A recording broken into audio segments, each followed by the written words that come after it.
Ако државата ја гледаме како еден дом, јавните предпријатија се инсталациите во него.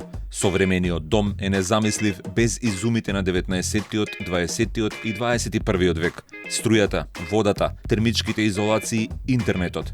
За тоа да функционира треба да го направат соодветни мајстори. Никој не би најмил телекомуникацијски техничар за да му ги намести плочките или правник за да му ја поправи електричната инсталација. Никој не би очекувал автомеханичар да му направи процена на вредноста на домот.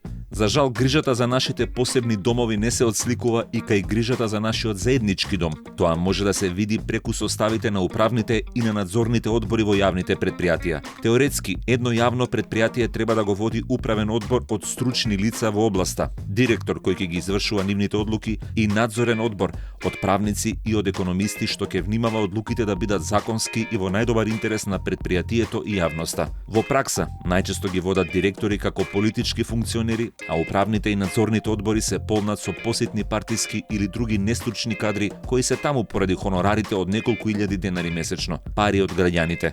Колку е честа оваа пракса покажува истражувањето на Институтот за демократија. Нешто помалку од половина од членовите на управните одбори немале никакво искуство во областа што ја покрива предпријатието: водовод, патишта, шуми, јавна хигиена и така натаму. Во надзорните одбори се забележуваат и членови без правно или економско образование, што е законски услов за да можат да членуваат во такво тело.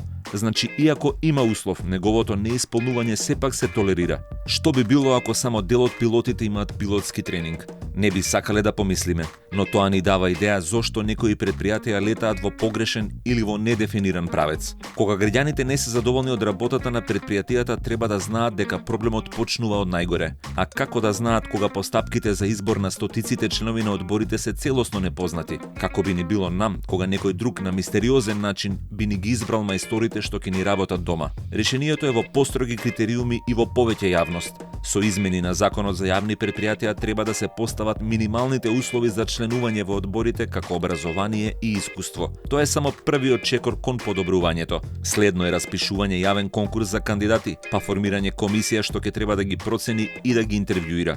Дури на крајот да се изврши избор низ јасна и прецизна процедура. На јавноста треба да и се овозможи постојан увид кој се пријавил и кој и зошто бил избран. Потребна е и видеодокументација од интервјуата за уште подобар увид во одлуките за избор. Крајната цел е да се врати довербата на граѓаните во јавните предпријатија како дел од јавните институции. Без доверба не може да функционира една нормална демократија, но како и секоја друга доверба и оваа мора да се заслужи.